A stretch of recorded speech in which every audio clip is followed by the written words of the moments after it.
Boa tarde. Louvado seja nosso Senhor Jesus Cristo, para sempre seja louvado, e sua mãe Maria Santíssima, com seu castíssimo esposo São José. A cruz de nosso Senhor Jesus Cristo deve ser a nossa glória. Nele está a nossa vida e ressurreição. Foi ele que nos salvou e libertou. Esta é a antífona da missa de hoje, tirada de Gálatas. A minha palestra, que é para ser feita hoje, é sobre a Bíblia e eu. E olhando assim, como fazer, como falar, e para mostrar qualquer coisa, também não é nada agradável. Então, comecei a pensar, a rezar, a pedir que tivesse alguma informação, alguma coisa assim que pudesse ajudar nessa tarde para a gente poder falar. E o impressionante foi que durante uma missa, de repente, na homilia de um padre, o padre disse assim: a história da humanidade é conduzida por Deus. Importantíssimo, aquilo ficou em mim, mas ele continuou. A história de cada um de nós é conduzida por este mesmo Deus. E aí veio o porém.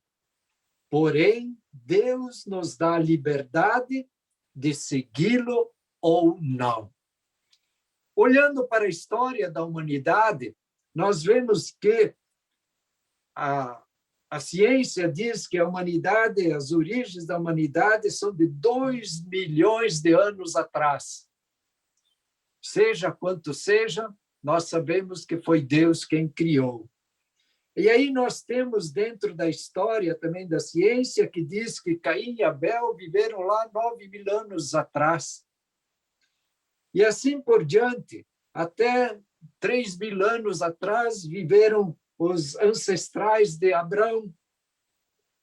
2.000 anos, Abraão.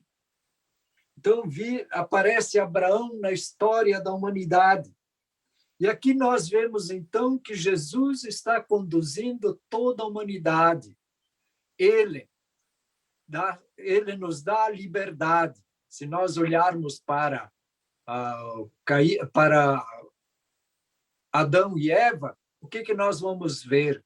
Que lá, no Êxodo, Deus os cria e, ao mesmo tempo, coloca uma ordem para eles. Eles estão no paraíso e eles têm conhecimento que, se comerem do fruto da árvore do bem e do mal, eles perderão tudo aquilo lá.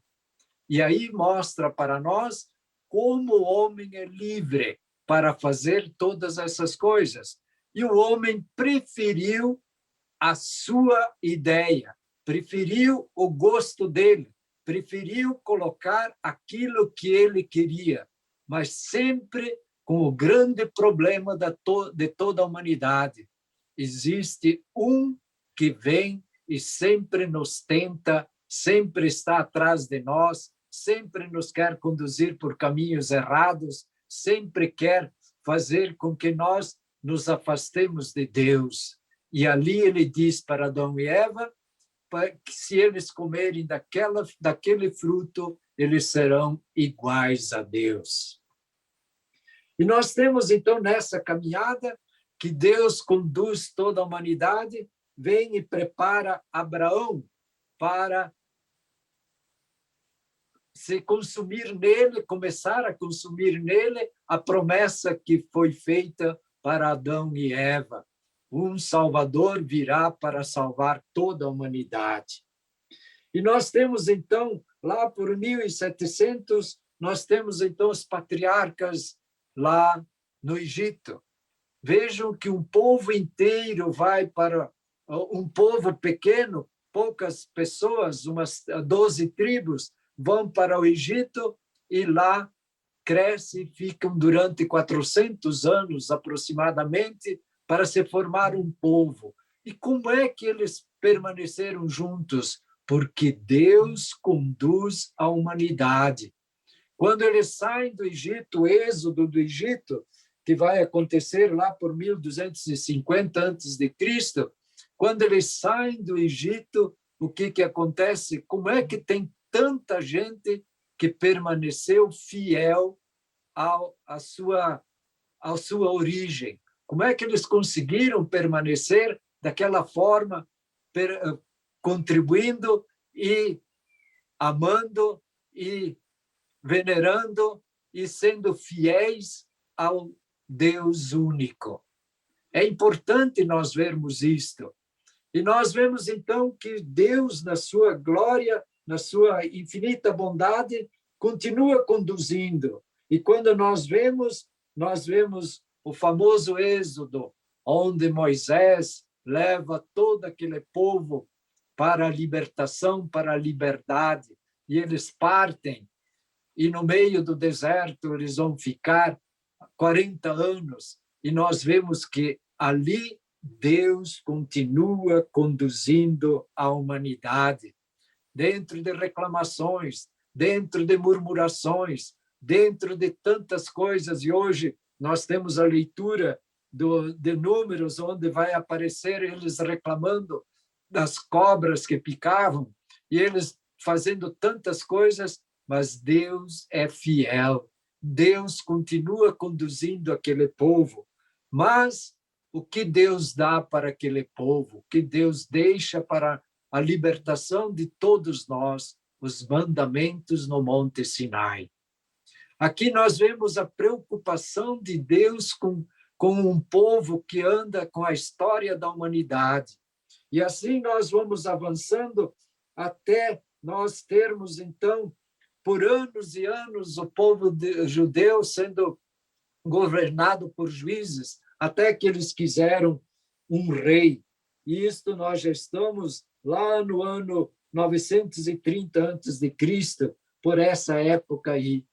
E dentro da história toda, indo e seguindo, nós vemos que Deus conduz a história. Aparece um novo império, o Império Romano, fundado em 753 antes de Cristo, que vem exatamente influenciar no dia do nascimento de Jesus em Belém, que vem influenciar toda a história do povo de Israel naquele momento. Será por quê que nós temos um império que governa, que mantém todo aquele povo, mesmo escravo, mas Deus está ali junto? E antes disso, nós vemos quando o povo se afasta de Deus, vai para a escravidão. E lá nós temos, nesse tempo anterior, nós temos os profetas que vêm anunciar a esperança, que vêm anunciar a salvação para aquele povo. E cada vez que o povo se afasta, eles têm um grande problema e vão como escravos, como foram para a Babilônia como escravos. Mas lá, Deus, como está sempre presente, ele e conduz um povo e conduz os povos, faz aparecer Daniel, faz aparecer tantos outros ali que para voltarem depois para a sua terra prometida. Vejam que Deus caminha, e nós, quando pegamos a Bíblia, nós vamos vendo tudo isso. E Deus nunca nos deixa na escuridão. Nós sempre temos a opção. Por isso nós temos os profetas, por isso nós temos os livros sapiensais, os livros proféticos. Nós temos tantas informações necessárias para quê? Para que, como dizia o Carlos ontem, para que o caminho que nós enfrentarmos seja um caminho que leva à glória e não à perdição, que seja um caminho aonde todos nós poderemos ir seguindo os passos de Jesus, seguindo os passos de Deus para o nosso fim último, que é a glória eterna. E nós vemos, então, dentro de tudo isso aí, que a história de cada um de nós é conduzida por este mesmo Deus. Se nós olharmos, vamos pegar Moisés. Por que será que Moisés, que está ali, numa cestinha lá no Rio Nilo, por que será que passa a princesa naquele momento? Não foi por acaso, foi providencial, exatamente para salvar aquele menino, para cuidar daquele menino, que seria no futuro o libertador do povo de Israel lá no Egito. Vejam como Deus trabalha. E este homem, depois, para se tornar mais digno, para se tornar aquele que deveria ser o arauto de Deus, de Javé, no Egito, o portador da boa nova, o portador da libertação, tem aquela grande revelação da sarça ardente. Mas para chegar até ali, ele precisou fugir lá do Egito. Se nós olharmos por que fugir e como fugir, e fugiu por causa de um crime cometido. E Deus sempre procura e faz com que nós andemos neste caminho. Então, Moisés foi um deles. Se nós olharmos depois para outros, como Sansão, que também foi criado um menino prodígio, que cresceu e que tinha uma promessa, que nunca cortasse os cabelos, portanto, confiasse em Deus, naquela promessa. E o que acontece quando ele conta para quem não deve? O que acontece? Ele perde toda a graça de Deus. Mas, no final, o que ele pede lá preso, que ele tenha novamente a força de Deus, aquela força que ele tinha, e ele então faz cair todos os adversários de Deus, de Javé, de todos aquele povo que perseguia, que não deixavam o povo de Israel andar como deveria andar. Então, vejam, dentro disso da nossa história, novamente, nós vamos encontrar, por exemplo, a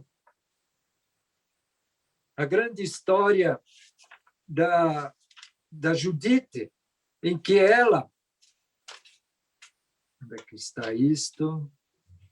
Em que ela é escolhida, ela fica com a mãe, com a sogra, no caso, ela que não era judia, e fica com ela, e caminha com ela, e o que acontece com ela?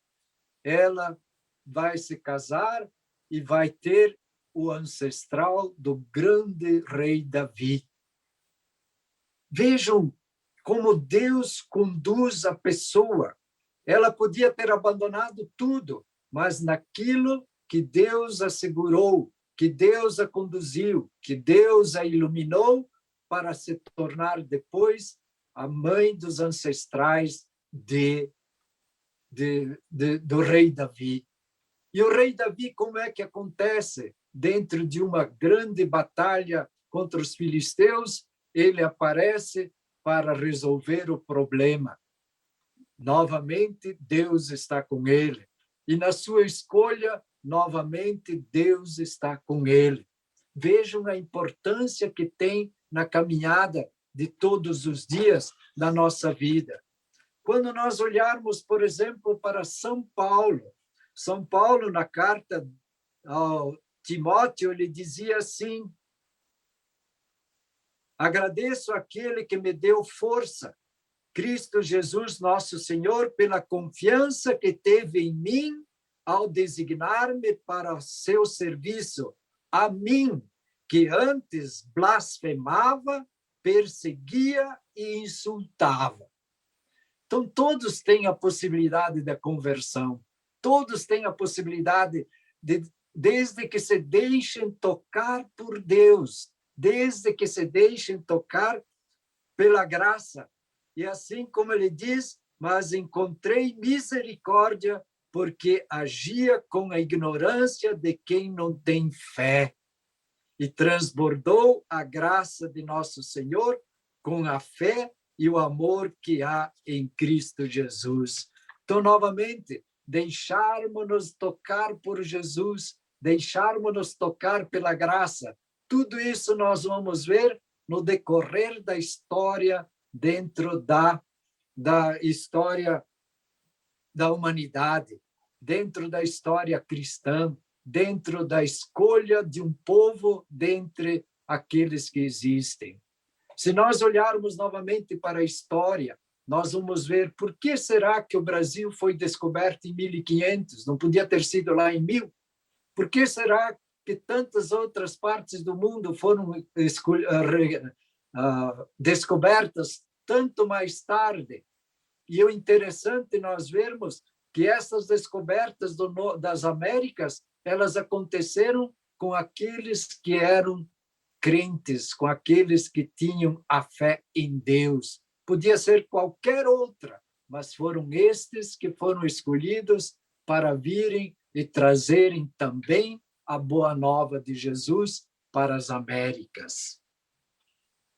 E nós vamos ver também, dentro desta caminhada, após tudo isso, o que nós temos, por exemplo, as aparições de Nossa Senhora em Fátima. O que ela pede para lá? Ela pede que nós rezemos o Santo Rosário. Naquela época, o que acontecia? Os fiéis não tinham acesso às Sagradas Escrituras. Quem interpretava era somente o magistério da igreja. Quem interpretava eram os padres. Eles é que interpretavam as Sagradas Escrituras. Mas ao nós rezarmos os mistérios do Rosário, nós estávamos meditando toda a paixão, morte e glorificação de Jesus dentro da nossa vida, o essencial para a nossa existência. Eles meditavam ali. Quando nós vamos encontrar Medjugorje, por exemplo, o que nós temos em Medjugorje? Agora nós já temos grupos de oração. E o que é pedido nesses grupos de oração? Para que eles rezem e meditem a palavra de Deus. Nós vamos encontrar um padre Gobi, no movimento sacerdotal mariano, que vai e pede grupos de oração para que eles possam rezar e meditar a Sagrada Escritura. O que nós encontramos no movimento Salvai Almas? Aquele pedido para a formação de grupos de oração, não grupos de reflexão, não grupos de não sei o quê, mas grupos de oração. E o fundamental desses grupos de oração é exatamente também meditar a palavra de Deus, meditar as Sagradas Escrituras, meditar tudo aquilo que vem, e mais um pouquinho também meditar e divulgar as mensagens de Nossa Senhora. Ontem o seu Cláudio falava que Nossa Senhora está dando mensagens curtas, porque tudo que ela tinha que dar já deu. Então, o que nós precisamos? Exatamente nos nossos grupos de oração, voltar a buscar as mensagens e meditar sobre essas mensagens, buscar realmente o que elas trazem de bom, o que elas trazem para nós, a esperança, a fé, elas trazem para nós como nós devemos viver a caridade, como nós devemos viver o amor. Então, a importância que tem nisto na nossa caminhada, no nosso dia a dia, que os grupos de oração do movimento Salvai Almas voltem novamente a buscar, a formar, a rezar, a se juntar. E por que em famílias? Por que várias famílias? Porque ali nós temos a convivência da fraternidade, porque ali nós temos aquilo que os evangelhos pedem. Nós não rezamos sempre, irmãos e irmãs, esta saudação em todas as homilias, em todas as reflexões, irmãos e irmãs, que nós vivamos realmente como irmãos e irmãs.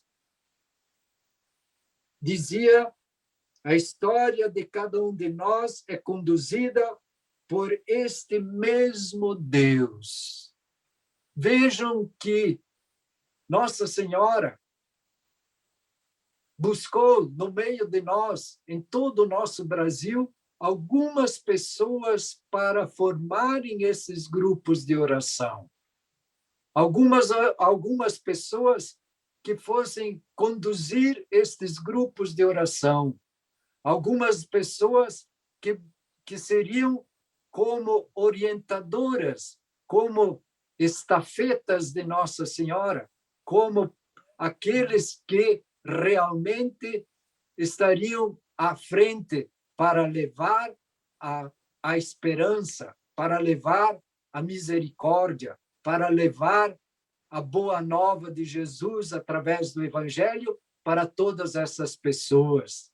Então, a importância que tem atrás de tudo isso os nossos grupos de oração para os pequenos cenáculos. Anteontem, o Frei Luiz dizia, nos pequenos cenáculos também se manifesta, é o momento de nós manifestarmos o nosso batismo. O nosso batismo é sermos profetas, é sermos reis, é sermos sacerdotes, é isto que nós recebemos, é neles que nós vamos então mostrar aquilo que recebemos, e ali sempre fará parte essencialmente da Sagrada Escritura, da Bíblia, para que nós possamos, olhando para a história do povo de Israel, olhando para a história daqueles que foram escolhidos, como devemos agir, como devemos trabalhar, como devemos confiar em Deus e confiar em Nossa Senhora. Olhe agora para você mesmo. Por que você está aí? Se pergunte, faça essa pergunta. Por que eu estou aqui? Como é que foi a minha história no passado até o presente? Se nós olharmos, por exemplo, a história do seu Cláudio e de sua família, como é que ela chegou até aí? Ontem, quando ele falava do seu Arlindo, que hoje nós vimos ali no filmezinho que passou, no vídeo que passou, nós vimos o seu Arlindo. Interessante como é que lá conviveram juntos e não se conheceram. 40 anos depois, se conhecem num momento extraordinário da vida dos dois, onde um vive a sua forma o reino de Deus e outro vive a sua forma anunciando, escolhido, o reino de Deus, e com uma missão extraordinária que todos nós temos e que o Evangelho vem para nós, que é salvar almas. A importância que tem, como dizia o Frei Luiz, é a nossa vocação, é a nossa vocação salvar almas. Aqui e depois, salvar almas para Deus, que é o fim último da nossa vida, da nossa caminhada e da caminhada de todos. Quando nós vemos assim essa história, eu estava olhando aqui no meu livrinho das 15 orações de Santa Brígida, eu estava olhando aqui que eu tinha marcado uma data aqui, 5 de maio de 2000. Portanto, são 21 anos, 5 de maio de 2000, que já estou fazendo parte desta caminhada. E você, quanto tempo já está fazendo? Nem que seja hoje a primeira vez, lembre-se que Deus conduz a sua história e por esse mesmo Deus é conduzida toda a sua história, toda a sua vida. Ela pode estar começando hoje, porque ela tem uma finalidade. Todos nós que passamos, buscamos em Deus caminhar, viver, buscar. E assim, Deus, através das Sagradas Escrituras, diz para nós tudo o que devemos fazer tudo que devemos evitar. E hoje, por exemplo, bem lembrado por Jesus, que o seu Cláudio lembrou, no Romanos capítulo 1, versículo 24, por isso Deus os entregou aos desejos dos seus corações, às imundícias, de modo que desonraram entre si os próprios desonraram em si os próprios corpos. Veja que 2000 anos já foi dito isso e hoje acontece no meio de nós. Esta vida assim tão... Então, Deus nos mostra o que está errado e o que está certo. E aí nós vemos que Deus, na sua infinita bondade, manda Jesus a nos trazer e nos esclarecer. Ele que é o verdadeiro intérprete de toda a Escritura, de toda a verdade. Por isso que ele é o dono do sábado. Ele que interpreta corretamente. E nós vemos, então, a grande preocupação na condução da história da humanidade. Nós vemos Jesus fundando a Igreja de Deus, a Igreja que Deus sonhou, a Igreja que Jesus fundou, a Igreja que o Espírito Santo conduz, mesmo que a humanidade não faça aquilo que deva fazer. Quando nós olhamos para Nossa Senhora de Fátima, nós olhamos que ela pediu que rezassem o rosário para terminar a Primeira Guerra. E ela disse que se não mudasse, viria uma pior, e veio a Segunda. E ela pediu para que a Rússia fosse consagrada, e parece que não foi consagrada, e nós estamos pagando por essa situação, por não ter sido consagrada. Assim como o povo na história, o povo de Israel na história, sempre foi daqui para lá, toda vez que abandonou o seu Deus, o Deus único. Nós que estamos aqui, que temos a graça de Deus, que temos a graça da companhia de Nossa Senhora, que temos, como o seu Sálvio falou há pouco, a unção de termos os anjos e os santos nos acompanhando. Sejamos fiéis a esse Deus que tanto nos ama e sejamos fiéis e busquemos o Jesus na Eucaristia, o verdadeiro alimento, porque feijão, arroz, cebola e tudo mais é para o corpo, mas Jesus é quem diz para nós: eu sou o caminho, a verdade e a vida, e ele diz mais: quem come da minha carne e bebe do meu sangue tem a vida eterna. Amém. Amém.